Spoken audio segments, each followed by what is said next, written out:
வாருங்கள். ஹல்லேலூயா, ஆமென், praise the Lord.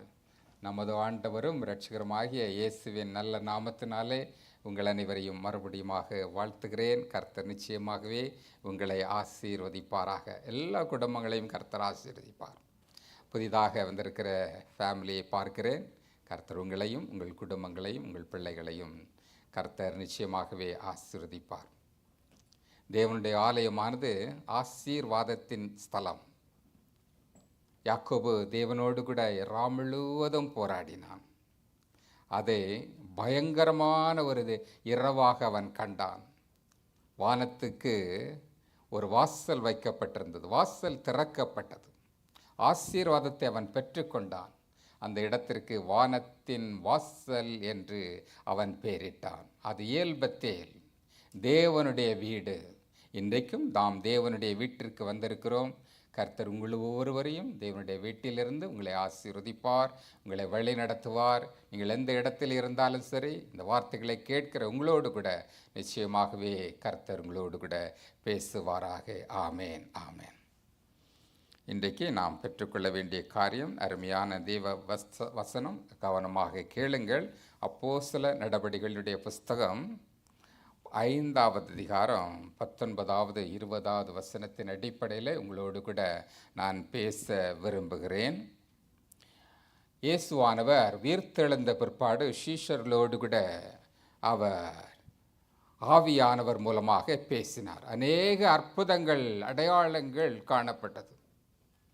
குறிப்பாக பேதுரு மூலமாக, அவரோடு கூட இருந்த அப்போஸ்தலர்கள் மூலமாக அநேக அற்புதங்கள் நடைபெற்றது. ஆசீர்வாதங்களை ஜனங்கள் பெற்றுக்கொண்டார்கள். இவைகள் டோர்ஸ் ஆஃப் பிளஸிங்ஸ். ஆசீர்வாதத்தின் வாசல் அந்த இடத்திலே கொடுக்கப்பட்டது. நாம் வாசிக்கும்போது ஒரு சில வசனங்களை உங்களுக்காக நான் சொல்ல விரும்புகிறேன். அப்போஸ்தலர் 5வது அதிகாரம் 12வது வசனத்தில் வாசிக்கும்போது, அப்போஸ்தலருடைய கைகளினாலே அநேக அடையாளங்களும் அற்புதங்களும் ஜனங்களுக்குள்ளே செய்யப்பட்டது. அப்போஸ்தலனாகிய பேதுருடைய நிழல் படும்போது வியாதியஸ்தர்கள் குணமானார்கள். எனவே படுக்கைகளையும் வியாதியோடு கூட இருக்கிற ஜனங்களையும் அவருடைய நிழல் மாத்திரம் பட்டால் போதும், அப்பொழுது சுகம் உண்டு, அற்புதம் உண்டு, ஆசீர்வாதம் உண்டு என்ற விசுவாசத்தோடு கூட வந்தார்கள். இதை பார்த்த வேத பாரகர்கள், சதுசேயர்கள் அவர்கள் ஆலோசனை பண்ணி, இப்படியே இவர்களை விட்டால் இந்த தேசத்தை, இந்த நகரத்தை அவர்கள் கிறிஸ்துவின் தேசமாக மாற்றிவிடுவார்கள் என்று அவர்கள் மேல் பொறாமைப்பட்டார்கள். வசனம் தெளிவாக சொல்லுகிறது, அவர்கள் மேல் பொறாமையினால் நிறைந்து அப்போஸ்தலர்களை பிடித்து பொதுவான சிறைச்சாலையிலே வைத்தார்கள். சிறைச்சாலையிலே வைத்தார்கள். அப்போஸ்தலர்கள் விடுதலைக்காக ஜெபிக்கவில்லை. அப்போஸ்தலர்கள் தங்களை விடுவிக்க வேண்டும் என்று அவர்கள் ஜெபிக்கவில்லை.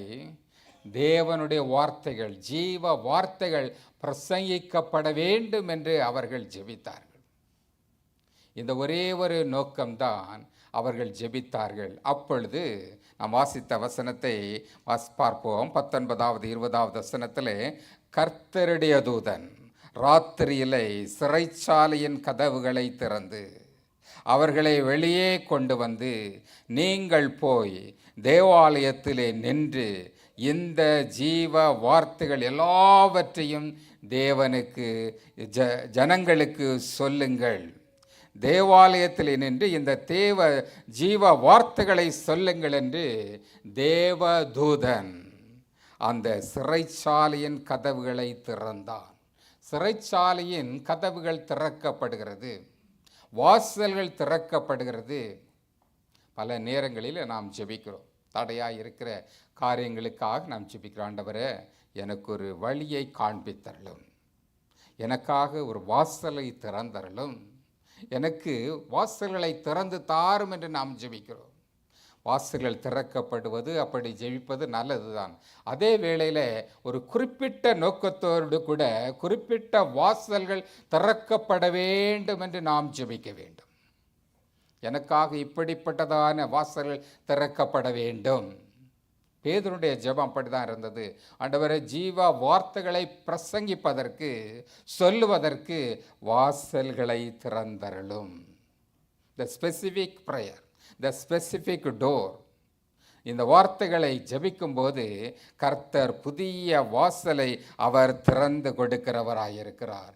சிறைச்சாலையின் வாசல்கள் திறக்கப்படும்படியாக ராத்திரி வேளையிலே தேவதூதன் அங்கே இறங்கி வந்தான். சிறைச்சாலையின் கதவுகள் திறக்கப்பட்டது. அப்போஸ்தலர்களுக்கு இந்த ஆசீர்வாதத்தின் வாசல்கள் திறக்கப்பட்டது.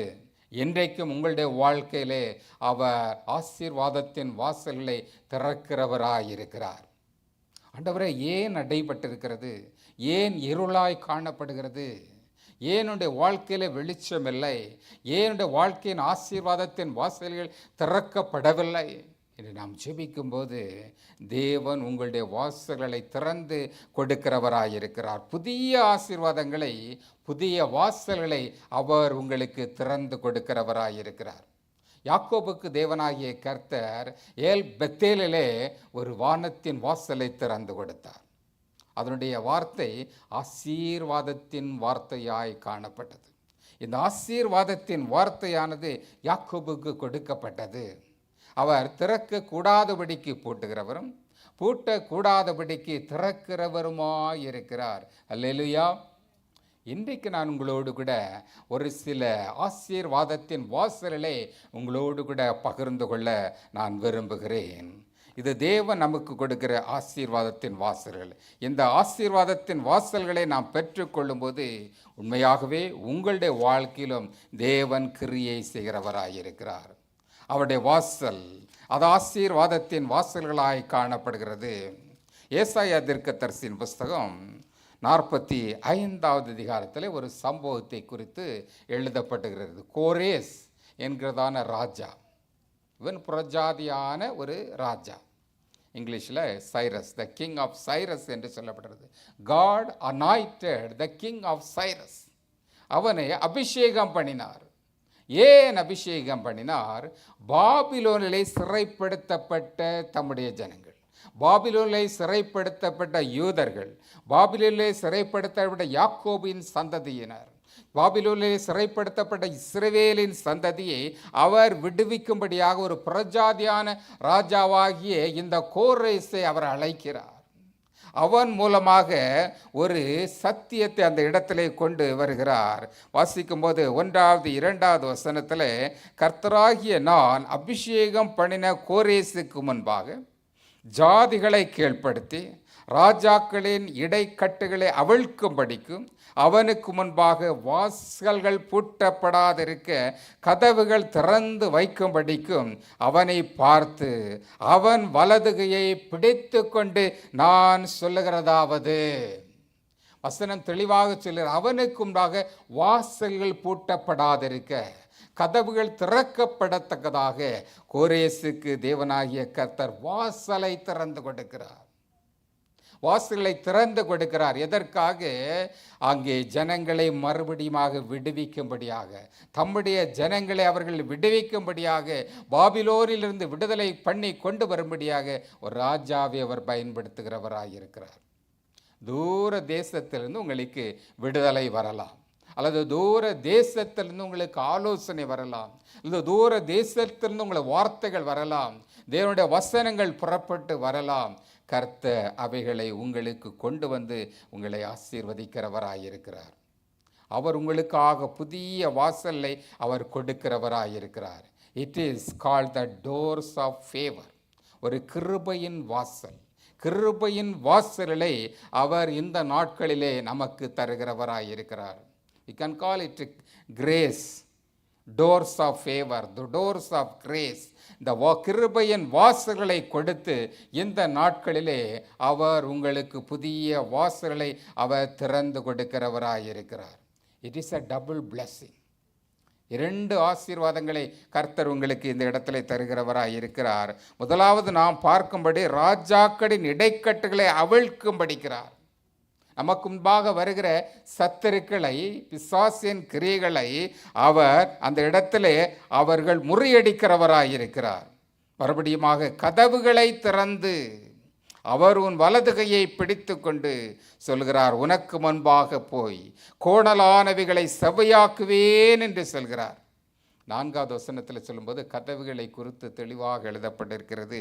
வெண்கல கதவுகளை உடைத்து இருப்பு தாழ்பாள்களை முறைத்து அந்த காலத்தில் இருக்கிற பொக்கிஷங்களையும் ஒளிப்பிடத்தில் இருக்கிற புதையல்களையும் உனக்கு கொடுப்பேன்.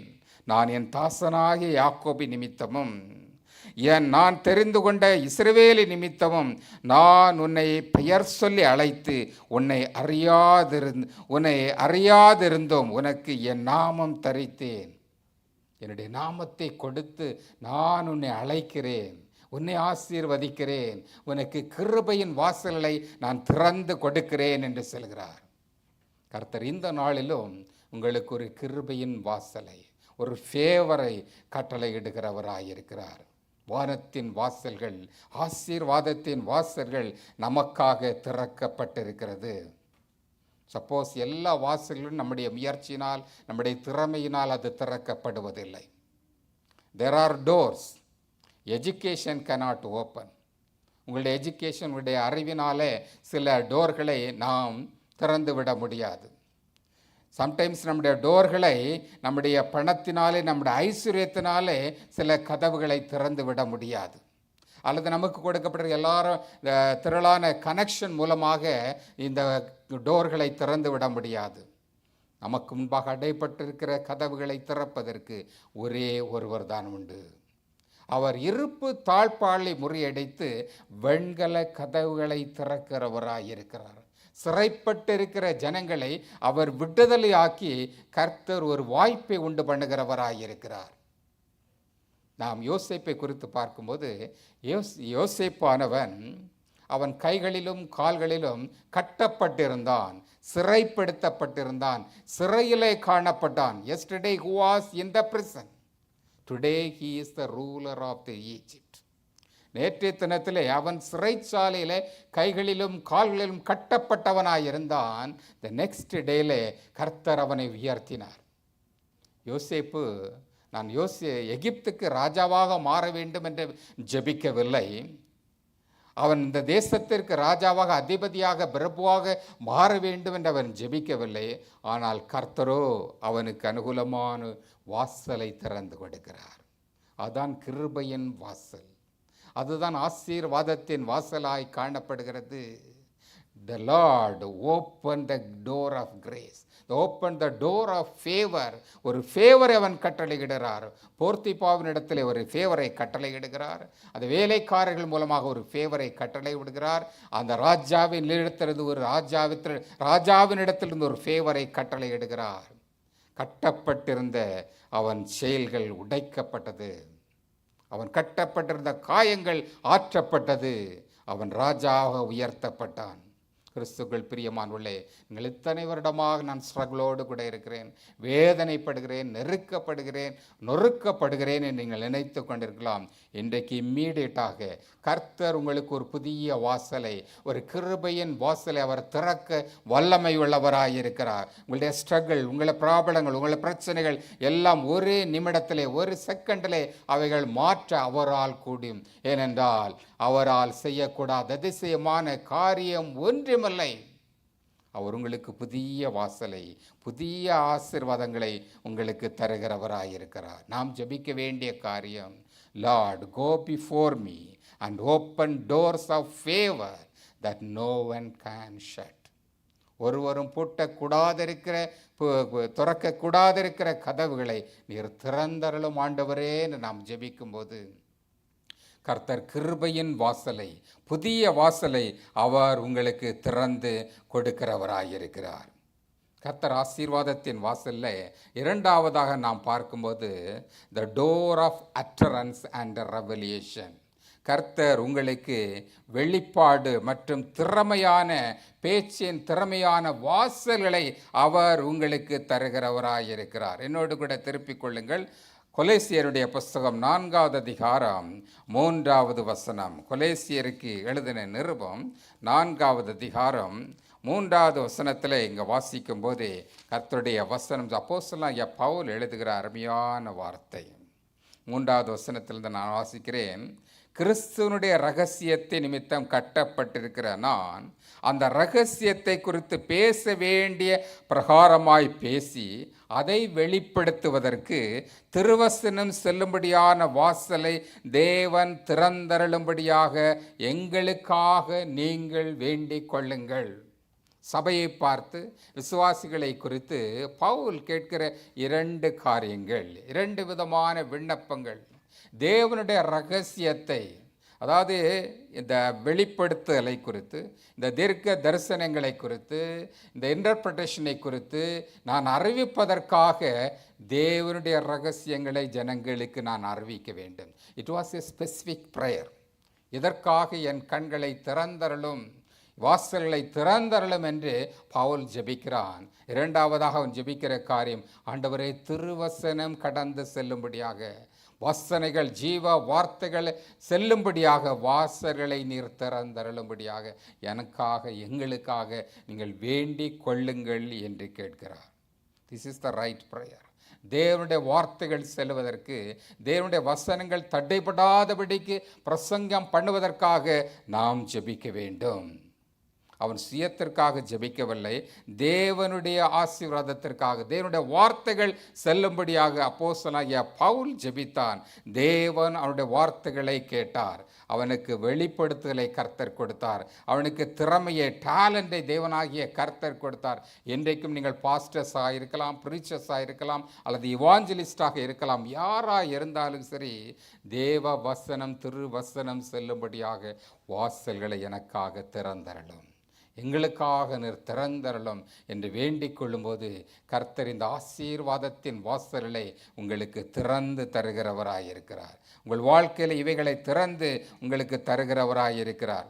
ஒருவேளை நீங்கள் திறமையற்றவர்களாக இருக்கலாம், நன்றாக ப்ரிப்பேர் பண்ணலாம், ஆனால் ப்ரெசன்ட் பண்ணும்போது நீங்கள் சோர்ந்து போய்விடலாம். ஆனால் கர்த்தர் இந்த காரியங்களை வாய்க்க பண்ணுவதற்கு அவருடைய பரிசுத்த ஆவியானுடைய அபிஷேகத்தை தந்து உங்களை வழி நடத்துகிறவராயிருக்கிறார். எல்லா செய்திகளும் தெளிவாக சென்று விடுவதில்லை. கர்த்தருடைய ஆவியானவர், தேவனுடைய ஆவியானவர் நமக்கு கிருபையை, பலத்தை கட்டளையிடும்போது அந்த வசனம் உங்களுக்குள்ளாக, மனுஷர்களுக்குள்ளாக, ஜனங்களுக்குள்ளாக அதை கிரியை செய்கிறதா இருக்கிறது. மோசேயை தேவனாகிய கர்த்தர் அழைக்கிறார். யாத்ராகமம் புஸ்தகம் 4வது அதிகாரத்திலே நாம் பார்க்கும்போது, யாத்ராகமம் 4வது அதிகாரம் 10வது 12வது வசனத்திலே வாசிக்கும்போது, மோசேயை குறித்து 3வது அதிகாரத்திலே தேவனாகிய கர்த்தர் மோசேயை அழைக்கிறார். அவன் வனாந்தரத்திலே ஆடுகளை மேய்த்து கொண்டிருந்தான், மந்தைகளை மேய்த்து கொண்டிருந்தான். அவனுக்கு முன்பாக தேவனாகிய கர்த்தர் பிரத்யட்சமாக வெளிப்பட்டார். அவனை அழைக்கிறார்.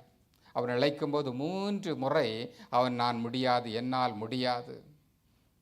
முதலாவது சொல்லுகிறான், வேறு யாராவது அனுப்பும், நான் அல்ல, நான் போக மாட்டேன், நான் பேச தெரியாதவன் என்று சொல்லுகிறான்.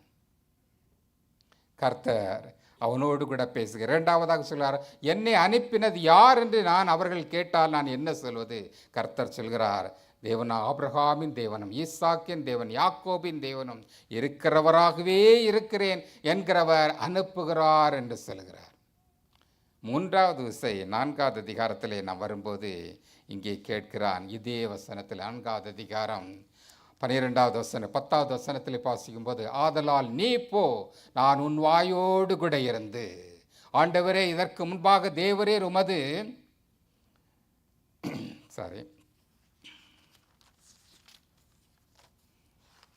யாத்ராகமம் 4வது அதிகாரம் 12வது வசனத்தில் ஒரு வாசிங்கள்.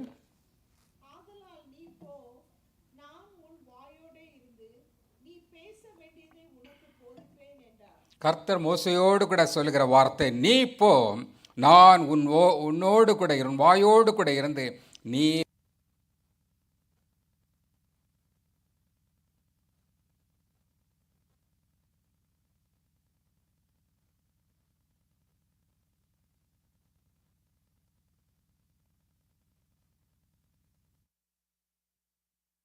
Praise the Lord. Thank you. ஆதலால் நீ போ, நான் உன் வாயோடு இருந்து நீ பேச வேண்டியதை உனக்கு போதிப்பேன் என்று சொல்கிறார். மோசையோடு கூட தேவனாகிய கர்த்தர் இருந்தார். அவன் வாயோடு கூட தேவனாகிய கர்த்தர் இருந்தார். மோசையை தேவனாகிய கர்த்தர் அபிஷேகம் பண்ணினார். நாம் இந்த வேளையில் பலவீனர்களாக இருக்கலாம், அல்லது பேச தெரியாதவர்களாக இருக்கலாம், குறைவுள்ளவர்களாக இருக்கலாம். ஆனால் கர்த்தர் உங்களோடு கூட இருந்து உங்களுக்கு ஆசீர்வாதத்தின் வாசல்களை திறந்து கொடுத்து உங்களை பலப்படுத்துகிறவராக இருக்கிறார். தேவனை நோக்கி நாம் ஜெபிக்கும்போது, ஆண்டவரே, உம்முடைய வெளிப்படுத்துதலை, உம்முடைய ரகசியங்களை எனக்கு கற்றுத்தாரும் ஆண்டவரே, உம்முடைய ரகசியங்களை எனக்கு கற்றுத்தாரும், பேச வேண்டியதை எனக்கு போதித்தருளும் என்று ஜெபிக்கும்போது கர்த்தர் உங்களுக்காக புதிய வாசலை, ஆசீர்வாதத்தின் வாசலை அவர் திறந்து கொடுக்கிறவராயிருக்கிறார். இன்னொரு வாசலை குறித்து நான் உங்களோடு கூட பேச விரும்புகிறேன். த டோர் ஆஃப் டெலிவரன்ஸ், விடுதலையின் வாசல். ஆசீர்வாதத்தின் வாசல்களிலே இன்னொரு அருமையான வாசல், அது த டோர் ஆஃப் டெலிவரன்ஸ். விடுதலையின் வாசலை தேவனாகிய கர்த்தர் நமக்கு தருகிறவராயிருக்கிறார்.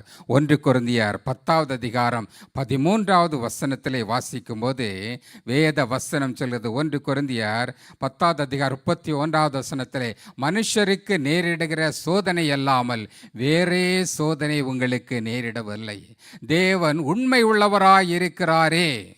உங்கள் திராணிக்கு மேலாக நீங்கள் சோதிக்கப்படுகிறதற்கு அவர் இடங்கொடாமல் சோதனையை தாங்கத்தக்கதாக சோதனையோடு கூட அதற்காக தப்பிக்கொள்ளும்படியான போக்கையும் அவர் உண்டாக்குறவராயிருக்கிறார். சோதனையோடு கூட அதற்கு தப்பிக்கொள்ளும்படியாக ஒரு டெலிவரன்ஸ் கிடைக்கும்படியான ஒரு பாதையை தேவன் தருகிறவராயிருக்கிறார். ஆமேன். கர்த்தர் இந்த நாளிலும் நம்முடைய வாழ்க்கையிலே சோதிக்கப்படுகிற வேளையிலே நாம் தப்பி செல்வதற்கான ஒரு வாசலை திறந்து கொடுக்கிறவராயிருக்கிறார். எனவே தான் நான் சொல்லுகிறது, it is the door of deliverance. நாம் தப்பி பிழைப்பதற்கு, சோதனைகள், நெருக்கங்கள், போராட்டங்கள் வருகிற வேளையிலும் தேவன் நம்மை தப்பி செல்வதற்கான ஒரு வாசலை, ஒரு வழியை உங்களுடைய வாழ்க்கையிலே தருகிறவராயிருக்கிறார். ஐயோ, நான் பாரத்தோடு கூட இருக்கிறேன், வேதனையோடு கூட இருக்கிறேன், துக்கத்தோடு கூட இருக்கிறேன், எத்தனை சோதனைகள் தான் நான் தாங்குவது, எனக்கு தப்பிக்கொள்வதற்கு ஒரு வழியை உண்டாக்கும் என்று நாம் ஜெபிக்கும்போது கர்த்தர் உங்களுக்கு புதிய வாசலை, ஒரு ஆசீர்வாதத்தின் வாசலை, த டோர் ஆஃப் டெலிவரன்ஸை, விடுதலையின் வாசலை அவர் உங்களுக்கு தருகிறவராயிருக்கிறார். இந்த டெலிவரன்ஸ் ஆனது உலக பிரகாரமான எல்லா பாடுகளிலிருந்து உங்களை விடுதலையாக்கி, பிசாசினுடைய கிரியைகளிலிருந்து உங்களை விடுதலையாக்கி, சத்துருக்களினுடைய பிரச்சனைகளிலிருந்து உங்களை விடுதலையாக்கி, உலக பிரகாரங்களிலே நான் விடுதலை பெற முடியாது என்று காணப்படுகிற எல்லா விதமான ஹேபிட்டிலிருந்தும், எல்லா விதமான பிரச்சனைகளிலிருந்தும் கர்த்தர் உங்களை விடுதலை பண்ணி உங்களை கொண்டு வருவதற்கு அவர் உண்மை உள்ளவராயிருக்கிறார். பாடுகளோடு கூட சில வேளைகளிலே இந்த பாவத்திலிருந்து என்னால் தப்பிக்கொள்ளவே முடியவில்லை, மறுபடியும் இதை என்னை அடிக்ட் பண்ணுகிறது என்று நீங்கள் நினைத்து கொண்டிருக்கலாம். ஆனால் கர்த்தருடைய சமூகத்தில் வரும்போது கர்த்தர் உங்களுக்கு ஒரு டெலிவரன்ஸை கொடுக்கிறவராயிருக்கிறார், ஒரு விடுதலையை தருகிறவராயிருக்கிறார். கர்த்தர் உங்களுக்கு விடுதலையின் வாசல்களை கொடுத்து அவங்களுக்கு உதவி செய்கிறவராயிருக்கிறார். இஸ்ரவேல் ஜனங்களை பாருங்கள், எகிப்து தேசத்திலிருந்து புறப்பட்டு வருகிறார்கள். பற்பல விதமான அதிசயங்களெல்லாம் அற்புதங்களினால் புறப்பட்டு வருகிறார்கள். இப்பொழுது அவர்கள் செங்கடலின் அருகாமையிலே வந்து நிற்கிறார்கள். They were in the front of the Red Sea. இந்த சிவந்த சமுத்திரத்திற்கு முன்பாக நின்று கொண்டிருக்கிறார்கள்.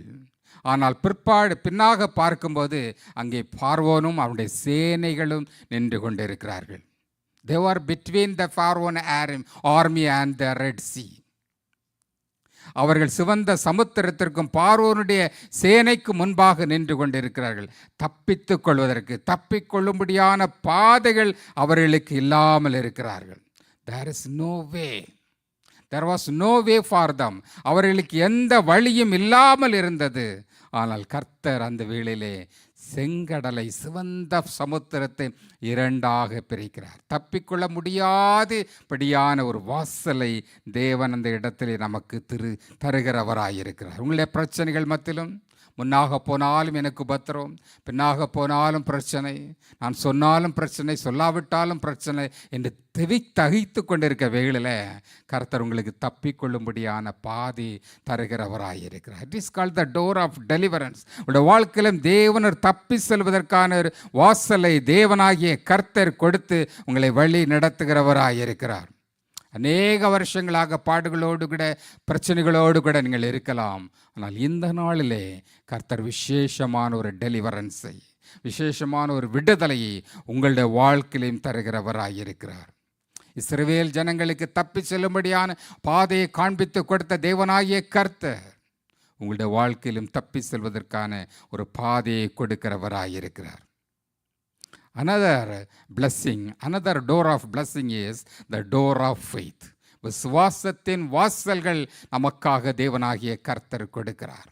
விசுவாசத்தின் வாசல்களை குறித்து நாம் வாசிக்கும்போது Acts of apostle chapter 14 verse 27 வாசிக்கும்போது அப்போஸ்தலர் நடபடிகளின் புஸ்தகம் 14வது அதிகாரம் 27வது வசனம். அப்போஸ்தலர் 14:27 வாசிக்கும்போது அங்கே பவுலும் பர்னபாவுசும் தேவனுடைய ஊழியத்தை செய்து கொண்டு வருகிறார்கள். சாப்டர் 14 ஃபுல்லாக அதுதான் சொல்லப்பட்டிருக்கிறது. அந்தியோகியா பட்டணத்திற்கு வருகிறார்கள். இந்த ஆன்டியோக்கில் தான் முதலாக கிறிஸ்தவர்கள், இயேசு கிறிஸ்துவை ஃபாலோ பண்ணினவர்கள், இயேசு கிறிஸ்துவை பின்தொடர்ந்தவர்கள், அவருடைய சுவிசேஷத்தை அறிவிக்கிறவர்களுக்கு கிறிஸ்தவர்கள் என்ற பெயர் சொல்லப்பட்டது. இந்த ஆன்டியோக்கியில் வரும்போது அங்கே கர்த்தர் ஜனங்களோடு கூட, சீஷர்களோடு கூட பேசுகிறார். வசனம் சொல்கிறது, அவர்கள் அங்கே சேர்ந்த பொழுது சபையை கூடி வர செய்து தேவன் தங்களை கொண்டு செய்தவைகளை அவர் பிரஜாதிகள் விசுவாசத்தின் கதவை திறந்ததையும் அவர்கள் அறிவித்தார்கள். பிரஜாதிகளுக்கு விசுவாசத்தின் கதவுகள் திறக்கப்பட்டது. இந்த இடமானது அந்தியோக்கியா என்று இன்றைக்கு மாடர்ன் டர்க்கியிலே காணப்படுகிறது. மாடர்ன் டர்க்கியிலே ஆன்டியோக் என்கிறதான இந்த சிட்டியிலே நடைபெற்றதான ஒரு சம்பவத்தை குறித்து பவுல் எழுதுகிறார். இந்த விசுவாசத்தின் கதவுகள் புறஜாதிகாருக்கு திறந்து கொடுக்கப்பட்டது. It's a door of faith. விசுவாசத்தின் கதவுகள் உங்களுக்காக இன்றைக்கும் திறக்கப்பட்டிருக்கிறது. The faith is one of the gift. நமது 2 கொரிந்தியர் 12வது அதிகாரத்திலே நாம் 1 கொரிந்தியர் 12வது அதிகாரத்திலே நாம் வாசிக்கிறோம், இது விசுவாசத்தின் வாசல். விசுவாசத்தின் வாசல்களை தேவன் பிரஜாதிகள் மத்தியிலே அவர் கொண்டு வந்தார். இன்றைக்கும் அநேக ரட்சிக்கப்படுவதற்கு தடையாயிருக்கிற காரியம் இந்த ஃபெய்த், விசுவாசம்தான். விசுவாசத்தில் இல்லாமல் தேவனை ஒருவனும் ஒரு காலம் காண முடியாது, தரிசிக்க முடியாது. இந்த விசுவாசத்தை திறக்கப்படுவதற்கு நாம் பிஃபோர் ப்ரீச்சிங், நாம் தேவனுடைய வார்த்தைகளை சொல்வதற்கு முன்பதாக நம்முடைய விசுவாசத்தின் கதவுகள் திறக்கப்படும்படியாக நாம் ஜெபிக்க வேண்டும். மிஷனரிகள் சுவிசேஷத்தை அறிவித்தார்கள், பல தேசங்களில் அறிவித்தார்கள். அவருடைய முதலாவது ஜெபம், ஆண்டவரே பிரஜாதிகள் ரட்சிக்கப்படுவதற்கு அவர்கள் இருதயத்தில் விசுவாசத்தின் கதவுகளை நீர் திறந்தருளும். அந்தியோகியாவிலே விசுவாசிகளுக்கு தேவன் கதவுகளை திறந்து கொடுத்தார். தேவனுடைய வார்த்தைகளை விசுவாசிப்பதற்கு அவர் வாசல்களை திறந்து கொடுத்தார். It is a great blessing. இதான் ஆசீர்வாதத்தின் வாசலாய் காணப்படுகிறது. விசுவாசிக்கும் போது அவர்கள் தேவனுடைய வார்த்தைகளை அவர்கள் பெற்றுக்கொண்டார்கள். இன்றைக்கும் நாம் தேவனை விசுவாசிக்கும் போது தேவன் உங்களுக்குள்ளாக கிரியை செய்கிறவராயிருக்கிறார். இந்த விசுவாசத்தின் வாசல் உங்களுக்காக திறக்கப்படுகிறதாய் காணப்படுகிறது. விசுவாசத்தோடு கூட தேவனுடைய நாமத்தை, இயேசு கிறிஸ்துனுடைய நாமத்தை நாம் சொல்லும்போது அவர் உங்களுக்குள்ளாக கிரியை செய்கிறவராயிருக்கு. ஆண்டவரே, விசுவாசத்தின் வாசலை எனக்காக திறந்தருளும். உங்களுடைய பர்சனல் லைஃப்லையும் கூட இப்படிப்பட்டதான அவ்விசுவாசம் உங்களுடைய வாழ்க்கையில் இருக்கலாம். வேத வசனங்களை குறித்த ஒரு அவ்விசுவாசம் இருக்கலாம். இயேசு கிறிஸ்துவை குறித்த அவ்விசுவாசம் காணப்படலாம். நாம் ஜெபிக்கும்போது, ஆண்டவரே எனக்கு விசுவாசத்தின் வாசலை திறந்தருளும், இந்த விசுவாசத்தின் கிரியைகளை கிஃப்ட் எனக்கு தாரும் என்று நாம் ஜெபிக்கும்போது தேவன் நிச்சயமாகவே இந்த ஆசீர்வாதத்தின் வாசலை, இந்த விசுவாசத்தின் வாசலை உங்களுடைய வாழ்க்கையில் அவர் திறந்து தருகிறவராயிருக்கிறார். நம்முடைய ஜெபங்கள் எல்லாம் அந்தியோகியா பட்டணத்திலே தேவன் பிரஜாதிகளை எவ்விதமாய் சந்தித்தாரோ அதுபோல உங்களுடைய வாழ்க்கையும், நீங்கள் ஜெபிக்கிற ஒவ்வொரு பிள்ளைகளுடைய வாழ்க்கைக்கும் தேவன் விசுவாசத்தின் வாசலை திறந்து கொடுக்கிறவராயிருக்கிறார். பல ஸ்திரீகள், பெண்கள் தங்களுடைய கணவருடைய ரட்சிப்புக்காக ஜெபித்து கொண்டிருக்கிறார். பல ஹஸ்பண்ட் தங்களுடைய ஒய்ஃப் ரட்சிக்கப்பட வேண்டும், அவர்களுக்கு அவர்கள் விசுவாசிக்க வேண்டும், தேவ வசனங்களை அவர்கள் அறிந்து கொள்ள வேண்டும் என்பதற்காக பல வருடங்களாக ஜெபிக்கலாம். ஆண்டவர் ஒரு நாள், ஒரு கணப்பொழுது அவர்களுக்கு அந்த விசுவாசத்தின் வாசலை அவர் திறந்து கொடுக்கிறவராயிருக்கிறார். இன்றைக்கும் நீங்கள் ஜெபிக்கிற வேளையில் கர்த்தர் உங்களுடைய வாழ்க்கையில் நீங்கள் யாருக்காக ஜெபிக்கிறீர்களோ அங்கே கர்த்தர் விசுவாசத்தின் வாசலை திறந்து கொடுக்கிறவராயிருக்கிறார். D.L. மோடி, த கிரேட் இவாஞ்சலிஸ்ட், அவர் ஒரு முறை தன்னுடைய நண்பருக்காக ஜெபித்தார். வருடக்கணக்கிலே ஜெபித்தார். கடைசியாக D.L. மோடியும் மரித்து விட்டார். ஆனால் அவருடைய ஃப்ரெண்டு ரட்சிக்கப்படவே இல்லை. அவர் மரித்த பிற்பாடு, அடக்கம் பண்ணின பிற்பாடு, அவருடைய நண்பர் ஒரு முறை அந்த கிரேவியார்டுக்கு செல்லும்போது அவருடைய கல்லறையின் அருகாமையிலே வரும்போது எனக்காக ஜெபித்த அந்த D.L. மூடியை நினைத்து மனம் வருந்து, நான் ஆண்டவரை விசுவாசிக்கிறேன் ஆண்டவரே என்று ரட்சிக்கப்பட்டான். இயேசு கிறிஸ்துவை ஏற்றுக்கொண்டான். கிறிஸ்துக்குள் பிரியமானவர்களே, நாம் ஒருவருக்காக, ஒரு ஜென்டைல் பர்சனுக்காக, நம்முடைய நண்பருக்காக, நம்முடைய ஃப்ரெண்டுக்காக, நம்முடைய ஒய்ஃபுக்காக, ஹஸ்பண்டுக்காக நாம் ஜெபிக்கும் போது கர்த்தர் உங்களுடைய ஜெபத்தை கேட்கிறவராயிருக்கிறார். நம்முடைய ஜெபங்கள் ஒரு நாளும் வீணாய் போவதில்லை. ஒரு நாள் அந்த மனுஷர் ரட்சிக்கப்படுவதற்கு தேவன் விசுவாசத்தின் வாசலை திறந்து கொடுக்கிறவராயிருக்கிறார். அல்லேலூயா, ஆமேன். இன்னொரு அருமையான வாசலை குறித்து உங்களோடு கூட சொல்ல விரும்புகிறேன். என்னோடு கூட திருப்பிக் கொள்ளுங்கள். Genesis chapter 22 verse 14. ஆதியாகமம் 22வது அதிகாரம் 14வது வசனத்தில் நான் வாசிக்கிற ஒரு வசனம், த டோர் ஆஃப் ப்ரோவிஷன். தேவனுடைய பரிபூரணத்தின் ஆசீர்வாதம், தேவன் நமக்கு கொடுக்கிறதான பரிபூரணமான நம்முடைய ப்ரோவிஷனை குறித்து இங்கே சொல்லப்படுகிறது. ஆபிரகாமுக்கு ஒரே குமாரன் ஈசாக்கு தேவனாகிய கர்த்தர் கொடுத்தார். ஆதியாகமத்தில் 22வது அதிகாரத்தில் 2வது வசனத்தில் தேவனாகிய கர்த்தர் ஆபிரகாமை அழைக்கிறார்.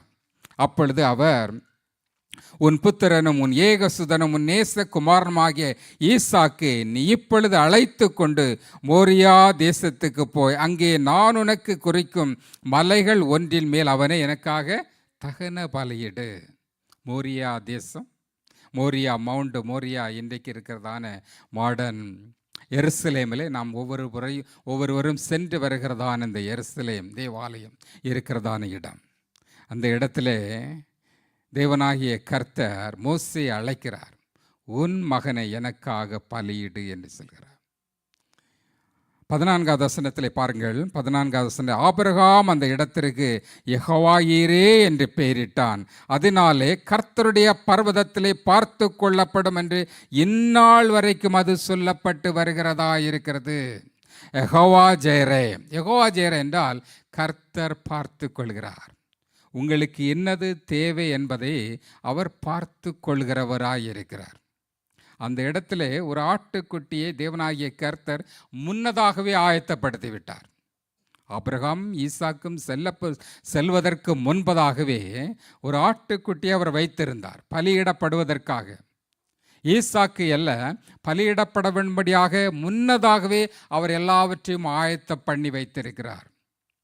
உங்களுடைய வாழ்க்கையிலும் உங்களுக்கு என்னது தேவை என்பதை அறிந்து ஏற்கனவே முன்னதாகவே ப்ரிப்பேர்டாக அவர் எல்லாவற்றையும் ஆயத்தம் பண்ணி வைத்திருக்கிறவராயிருக்கிறார். அல்லேலூயா. அவருடைய நாமம்தான் யெகோவா ஜீரே. யெகோவா ஜீரே என்றால் எல்லாவற்றையும் அவர் பார்த்து கொள்வார். எல்லாவற்றையும், உங்களுடைய தேவைகள் எல்லாவற்றையும் அவர் பார்த்து கொள்கிறவராயிருக்கிறார். The Lord will provide everything. உங்களுடைய ஃபைனான்ஸாக இருக்கலாம், அல்லது உங்களுடைய நாலேஜாக இருக்கலாம், உங்களுடைய பலமாக இருக்கலாம், உங்களுடைய உதவியாக இருக்கலாம், அல்லது உங்களுடைய ஆப்பர்ச்சுனிட்டியாக இருக்கலாம், உங்களுடைய ஜாபாக இருக்கலாம், அல்லது உங்களுடைய எஜுகேஷனாக இருந்தாலும், God will provide everything today. It is the blessing of the door. It is the door of blessing. It is the door of provision. உங்களுக்கு கொடுக்கிறதான, தேவன் கொடுக்கிறதான ஒரு விடுதலையின் நாளாக இருக்கிறது, ஒரு ஆசீர்வாதத்தின் நாளாய் காணப்படுகிறது.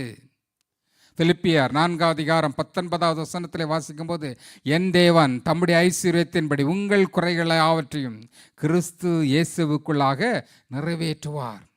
My God shall supply all your needs according to his riches in glory by Christ Jesus. கிறிஸ்து இயேசுவுக்குள்ளாக உங்களுடைய தேவைகள் எல்லாவற்றையும் அவர் உங்களை தந்து ஆசீர்வதிக்கிறவராயிருக்கிறார். ஆபிரகாமுக்கு தேவைகளை சந்தித்த தேவனாகிய கர்த்தர் இன்றைக்கு இதை கேட்டுக்கொண்ட உங்கள் யாவருக்கும் தேவனாகிய கர்த்தர் உங்கள் தேவைகளை சந்திக்கிறவராயிருக்கிறார். நீங்கள் அவரை நோக்கி பார்க்கும்போது the door of blessing, the door of provision உங்களுடைய வாழ்க்கையில உங்களுக்கு ஆசீர்வாதத்தை அவர் தருகிறவராயிருக்கிறார். அல்லேலூயா. கர்த்தருடைய வாழ்க்கையிலும் தேவனாகிய கர்த்தர் இந்த காரியங்களை, இந்த அற்புதமான காரியங்களை உங்கள் வாழ்க்கையிலும் செய்கிறவராயிருக்கிறார். Finally I want to tell you one more door of blessing. It is the door of opportunity. The door of opportunity, திறக்கப்பட்ட வாய்ப்பின் வாசலை அவர் தருகிறவராயிருக்கிறார். God will give you another opportunity for you, the door of blessings. Please turn with me in the book of Revelation, chapter 3, verse 8. வெளிப்படுத்தின விசேஷம் 3வது அதிகாரம் 8வது வசனத்திலே வாசிக்கும் போது, உன் கிரியைகளை நான் அறிந்திருக்கிறேன், உனக்கு கொஞ்சம் பலன் இருந்தும் நீ என் நாமத்தை மறுதலியாமல் என் வசனத்தை கை கொண்டபடினாலே இதோ திறந்த வாசலை உனக்கு முன்பாக வைத்திருக்கிறேன், அதை ஒருவனும் பூட்ட மாட்டான். உனக்கு முன்பாக திறந்த வாசலை நான் வைத்திருக்கிறேன், அதை ஒருவனும் பூட்ட மாட்டான். கர்த்தர் உங்களுக்காக இந்த நாளிலே ஒரு ஓப்பன் டோரை அவர் வைத்திருக்கிறார். It is called the door of opportunity. உடைய வாழ்க்கையிலே ஒரு நம்பிக்கையான காரியத்தை தேவனாகிய கர்த்தர் தருகிறவராயிருக்கிறார். It is a God-given opportunity for you. கர்த்தரால் கொண்டு வருகிறதான ஒரு ஆப்பர்ச்சுனிட்டியாய் காணப்படுகிறது. ஒருவேளை உங்கள் பிஸ்னஸை குறித்து நீங்கள் கவலையோடு கூட இருக்கலாம், தேவைகளோடு கூட இருக்கலாம். God will provide a new opportunity for you. கர்த்தர் நாளிலோ புதிய ஆசீர்வாதங்களை உடைய வாழ்க்கையிலே தருகிறவராயிருக்கிறார். அவருடைய திறந்த வாசல் என்றென்றைக்குமாக உங்களுக்கு முன்பாக வைக்கப்பட்டிருக்கிறது. இதுதான் வெளிப்படுத்தின விசேஷத்தில் யோவானுக்கு பரிசுத்த ஆவியானவர் வெளிப்படுத்தி கொடுக்கிறார். இந்த வாசல் எப்பொழுதும் திறக்கப்பட்டிருக்கிறது, அது பூட்டக்கூடாதபடிக்கு, ஒருவனும் ஒரு காலம் பூட்டக்கூடாதபடிக்கு இந்த ஆப்பர்ச்சுனிட்டி, இந்த டோர் எப்பொழுதும் திறந்து வைக்கப்பட்டிருக்கிறதாய் காணப்படுகிறது. இந்த வாசலுக்குள்ளாக நாம் பிரவேசிக்க வேண்டும். நோவா காலத்திலே பாருங்கள், நோவா ஒரு பேழையை கட்டும்படியாக பல வருடங்கள் அவன் முற்பட்டான். பலவிதமான கட்டுமான பொருட்களை எல்லாம் அவன் வைத்து கொண்டு நோவா ஒரு பேழையை உண்டு பண்ணினான். எல்லா ஜனங்களையும் அழைத்தான். பேழைக்குள்ளே வாருங்கள் வாருங்கள் என்று எல்லாரும் நகைத்தார்கள், பரியாசம் பண்ணினார்கள், ரிஜெக்ட் பண்ணினார்கள். வாசல்கள் திறக்கப்பட்டே இருந்தது. ஆனால் அந்த வாசலுக்குள்ளாக, அந்த பேழையின் வாசல்களுக்குள்ளாக ஒருவரும் பிரவேசிக்கவில்லை. ஜனங்கள் ரிஜெக்ட் பண்ணினார்கள், அவர்கள் மோக் பண்ணினார்கள், நோவாயை குறித்து பரியாசம் பண்ணினார்கள். ஆனால் ஒரு நாள் இந்த பேழையை தேவனாகிய கர்த்தர் பூட்டினார். அதுவரை திறக்கப்பட்டிருந்த இந்த பேழையானது, இந்த ஆர்க்கானது, ஒரு நாள் தேவனாகிய கர்த்தர் இந்த வாசலை பூட்டினார். வசனம் சொல்கிறது, நோவா அல்ல, கர்த்தரே அந்த வாசலை பூட்டினார். அவர் நமக்காக, உங்களுக்காக ஒரு வாசலை திறந்து வைத்திருக்கிறார். நீங்களும் நாமும் ரட்சிக்கப்படும்படியாக, உள்ளும் புறமாக பிரவேசிப்பதற்காக ஒரு புதிய அறையை, ஒரு புதிய வாசலை தேவனாகிய கர்த்தர் திறந்து வைத்திருக்கிறார். It is the door of blessing. ஆசீர்வாதத்தின் வாசல்கள், திறந்த வாசல்கள், வானத்தின் வாசல்கள் உங்களுக்காக திறந்த வைக்கப்பட்டிருக்கிறது. அதற்காக ஒரு ஆப்பர்ச்சுனிட்டி, ஒரு டைம் கொடுக்கப்பட்டிருக்கிறது. இந்த டைம் முடிகிற வேளையில் கர்த்தர் அந்த வாசலை பூட்டி விடுகிறார். இதுதான் ரட்சணிய நாளாயிருக்கிறது. இதே அனுக்கிரக நாளாயிருக்கிறது. இந்த நாளிலே நீங்கள் ரட்சிக்கப்படுவீர்களானால், இந்த நாளிலே அவரை ஏற்றுக்கொள்வீர்களானால், இந்த வாசலுள்ளாக நாம் பிரவேசிக்க முடியும். இந்த வாசலுள்ளாக பிரவேசித்து நாம் உள்ளே நோவாவை போல, நோவாவும் குடும்பத்தாரும் ரட்சிக்கப்பட்டது போல நாம் ரட்சிக்கப்பட்ட தேவனுடைய பேழைக்குள்ளாக, தேவனுடைய ராஜ்யத்துக்குள்ளாக, தேவனுடைய மகிமைக்குள்ளாக, தேவனுடைய கிருபைக்குள்ளாக நாம் பிரவேசிப்பதற்கு தேவன் உதவி செய்கிறார்.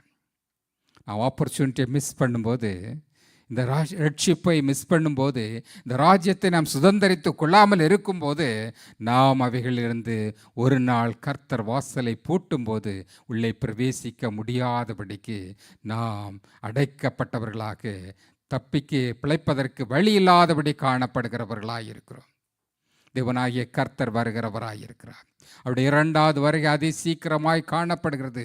அவர் சீக்கிரமாய் வருகிறேன் என்று சொல்கிறார். இன்றைக்கு ராஜ்யத்தின் தேவனுடைய வாசல்கள் தேவனுடைய ராஜ்யம் வருவதற்காக அவர் நமக்காக காத்திருக்கிறார்.